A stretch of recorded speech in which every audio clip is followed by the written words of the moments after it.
Good morning students. Last video में हमने work done की डेफिनेशन को डिस्कस किया था। आज के इस वीडियो में हम वर्क डन की कोई दो थ्योरम्स को डिस्कस करेंगे। Work done in stretching string from its original length.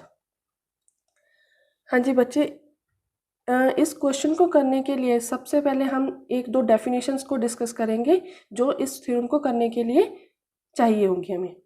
सबसे पहले तो हम इलास्टिक स्ट्रिंग की डेफिनेशन समझते हैं। इलास्टिक स्ट्रिंग क्या होता है कि कोई भी वो स्ट्रिंग, ठीक है, मान लो उसकी लेंथ ए बी है, उसको हम एल से डिनोट करते हैं, ठीक है।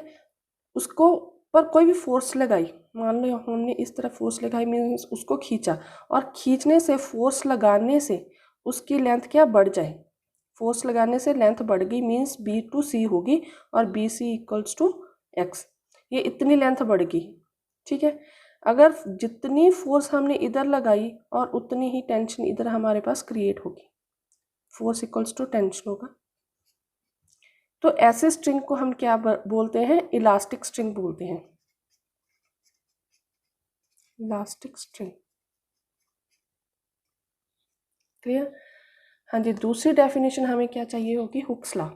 हुक्स लॉ को समझते हैं कि क्या है। मान लेते हैं ये हमारे पास स्ट्रिंग है ए बी, उसकी लेंथ एल है। फोर्स लगाने से उसकी लेंथ क्या बढ़ गई? कितनी बढ़ गई?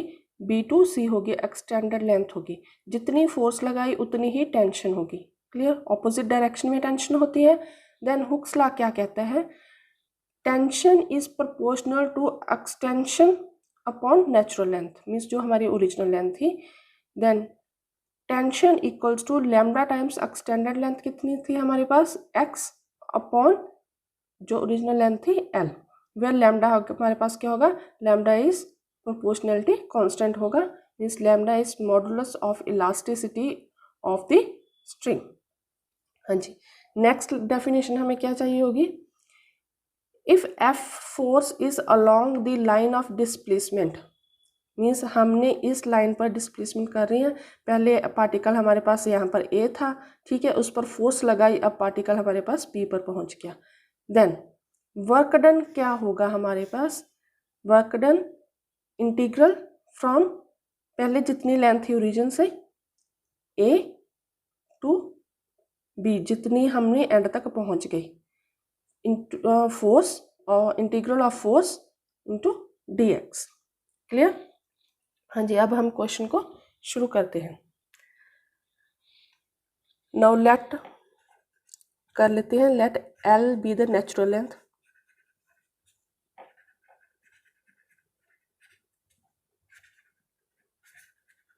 Length of the string,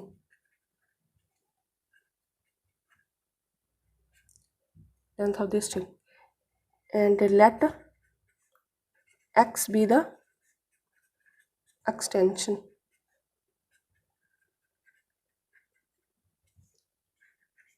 of the string under the influence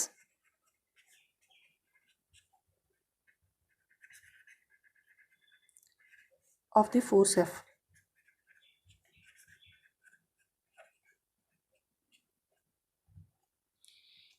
ठीक है जी, हाँ जी। therefore length after stretching क्या हो जाएगी हमारे पास? Total length L plus x. Now हमने क्या वर्क डन निकालना था? Work done in stretching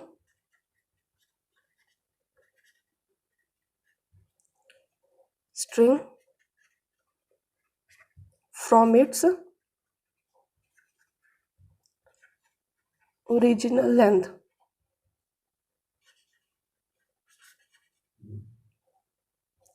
length L to कितनी लेंथ तक जाना है उसने? L प्लस एक्स तक। देन क्या आ जाएगा हमारे पास? वर्क डन आएगा डब्ल्यू इक्वल्स टू, हाँ जी, यहाँ पर फोर्स होता है डी एक्स, क्लियर? हाँ जी, अब देखते हैं यहाँ पर हम लिमिट्स क्या लेंगे। लिमिट्स देखो बच्चे, हमने बी टू सी करना है, ठीक है। यहाँ पर बी से लेकर सी तक हमने इस लेंथ के लिए वर्क डन देखना है। अब यहाँ पर बी पर एक्स की वैल्यू कितनी है, 0 है, और सी पर एक्स की वैल्यू कितनी है, एक्स है। हम यही देखते होते हैं। जैसे यहाँ पर देखो हमने क्या किया था, ए से लेकर बी तक हमने वर्क डन देखना था। यहाँ पर ए पर एक्स की वैल्यू कितनी थी, एक्स की वैल्यू ए पर ए थी और एक्स की वैल्यू बी पर बी थी। Clear?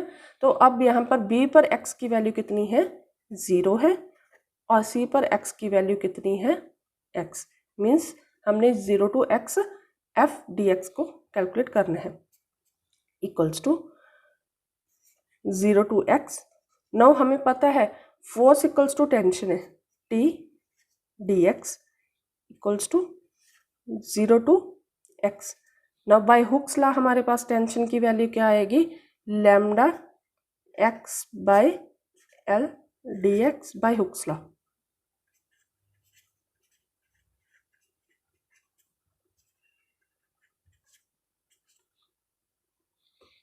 Clear?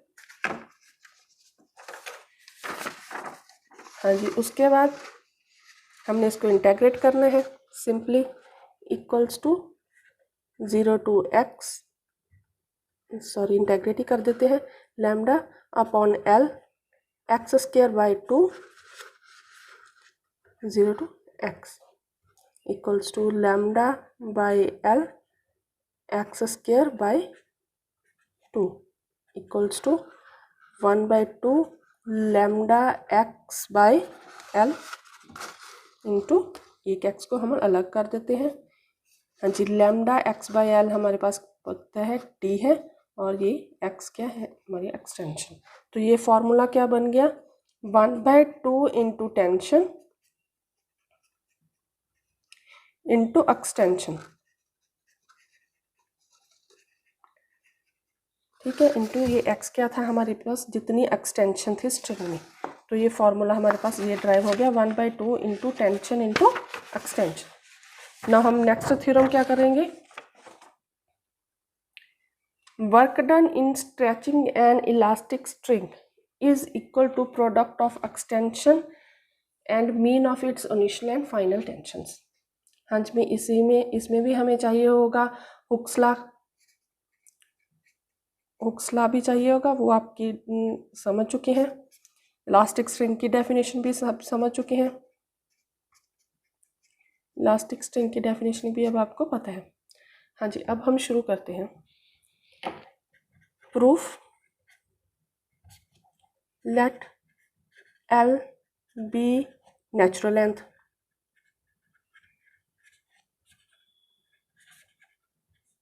Of the string, ठीक है, and x be the extension in the string under the influence of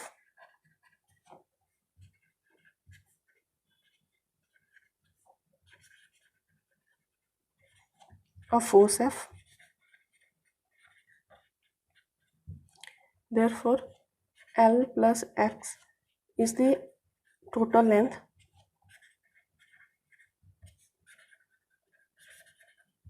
after extension. Clear? ये तो हो गया हमारे पास। Therefore, by Hooke's law, Hooke's law हमारे पास क्या आ जाएगा, T equals two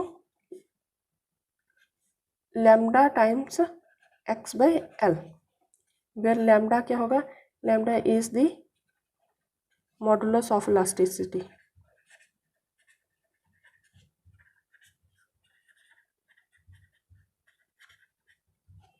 of this string.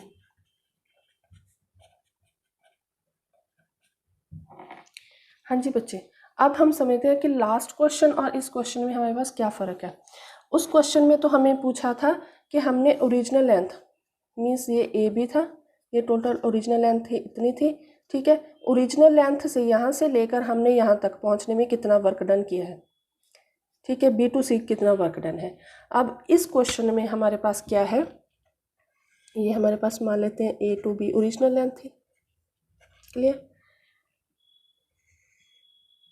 ठीक है। वो कहते हैं कि पहले मान लेते हैं कि हम इनिशियली हमने इतना डिस्टेंस कवर कर लिया x1 B to C. Clear, फिर उसके बाद हमने x2 तक किया डी तक। क्लियर, अब पहले थोड़ा सा खींचे इनिशियली, यहाँ पर इनिशियल बोला ना, ठीक है। इनिशियली ये x1 बिल्कुल बी के पास ही हो सकता है। तो इनिशियली जब हमने थोड़ी सी फोर्स लगाई तो हमने क्या हो गया, डिस्प्लेसमेंट कितनी हुई, जस्ट x1। तो हमारे पास x1 के कॉरस्पॉन्डिंग टेंशन कितनी हो गई, T1। क्लियर, फिर हमने और खींचा, उस पर और फोर्स लगाई तो हमारे पास जो था डिस्प्लेसमेंट जो पार्टिकल हमारे पास यहाँ पर पहुँच गया D पर। तो अब टेंशन कितनी हो गई, T2। Therefore by Hooke's law means इसको नंबर दे लेते हैं 1 बाय यूजिंग 1 T1 हमारे पास क्या होगा, lambda x1 bye L and T2 क्या होगा हमारे पास, lambda x2 by L। Also force equals to tension होती है हमारे पास। Clear, therefore work done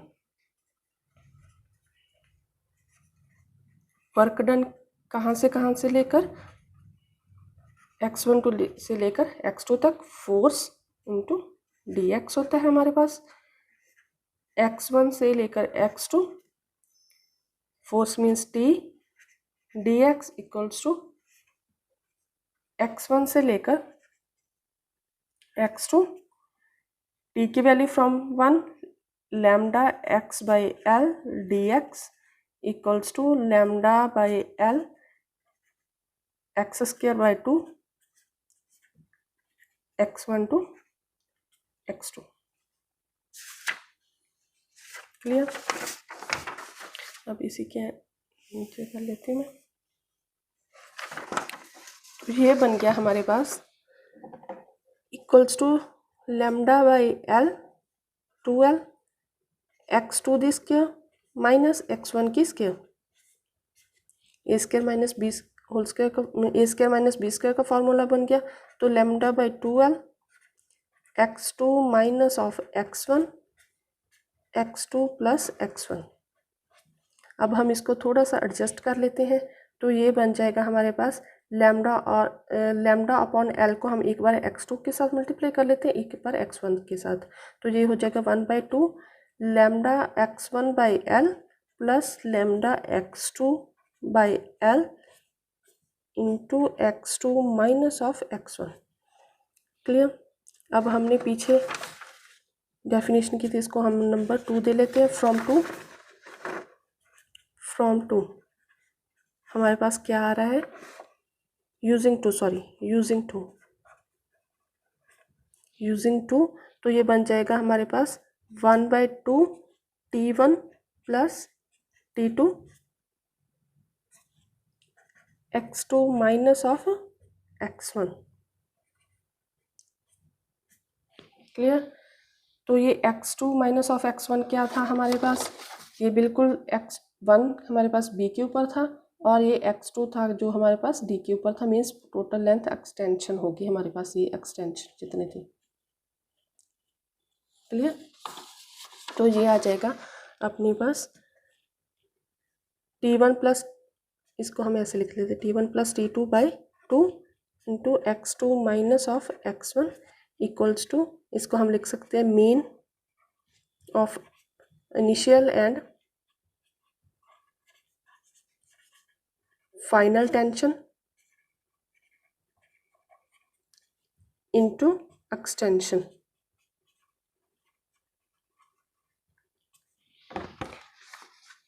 hope so बच्चों आपको ये समझ आ गया होगा। अगर आपको कोई डाउट है तो आप मुझे प्लीज़ कमेंट सेक्शन में लिख कर बताएं, और अगर आपने मेरा चैनल सब्सक्राइब नहीं किया है तो आप मेरे चैनल को